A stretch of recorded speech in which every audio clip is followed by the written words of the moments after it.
Welcome back, friends. It is time for another edition of If You Know, You Know. Joining now is the man, Morris Barr. What's happening? Thank you. I'm happy to be here, Malik. Yes, we're in the French Quarter today, and today we are profiling a street performer because if you know, you know, when you come to the French Quarter, you always see street performers. If Morris Barr was a street performer, what would you do? Oh, interesting question.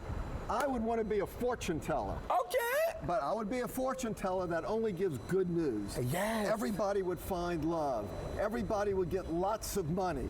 Everybody would be happy in their lives. That's the type of fortune I would give. Well, I want to get my fortune read by Morris Barr, okay? And we got the opportunity to speak with a really awesome street performer named Daryl J. Here's his story.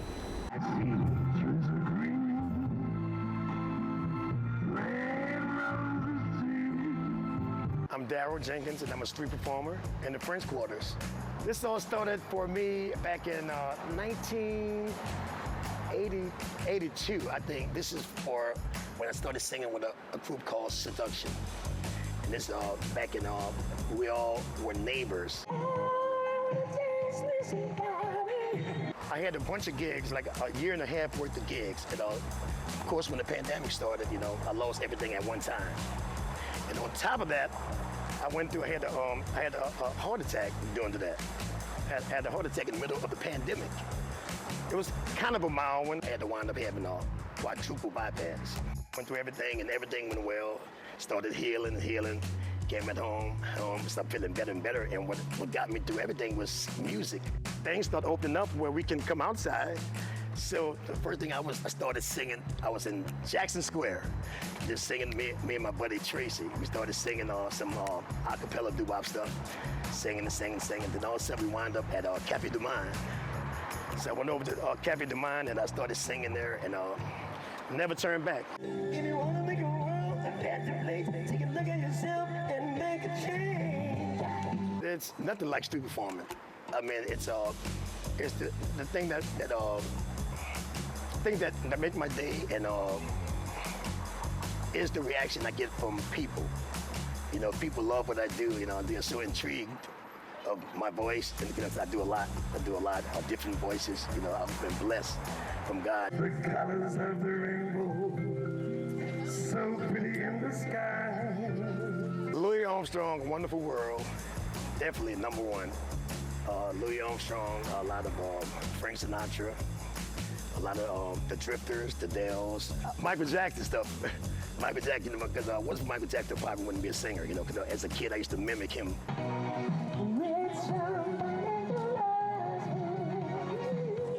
Through my shift, I say at least about 80 to 200. On a slow day, 80, and on a weekend, 200 to 300 people. This is how I pay for my life. This is how I pay for my bills.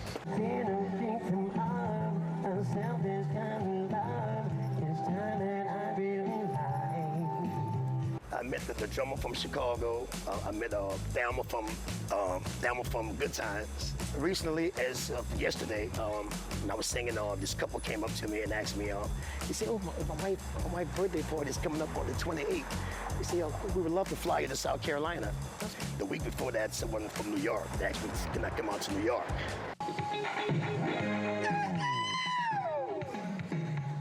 I think my voice touches people, and you know, some tip, some don't, you know, but the majority of people tip me, and they are very generous. Because also I have a sign out, a Venmo sign and a Cash App sign, so the ones that don't have cash, they can Venmo me, Cash App me, you know, so that helps a lot also. You know, I live to sing, I sing to live, and it's just something that's always been a part of me since I was 5 years old.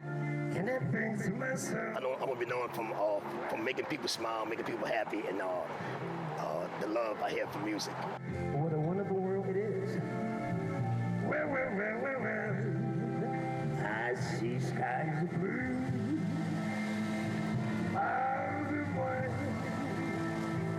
like a blessed day, the dogs say goodnight, and I think to myself, well, what a wonderful way. This If You Know, You Know segment is sponsored by Morris Barr Law Firm, a name deeply rooted in New Orleans as the culture itself. Thanks, Morris Barr. We'll be right back.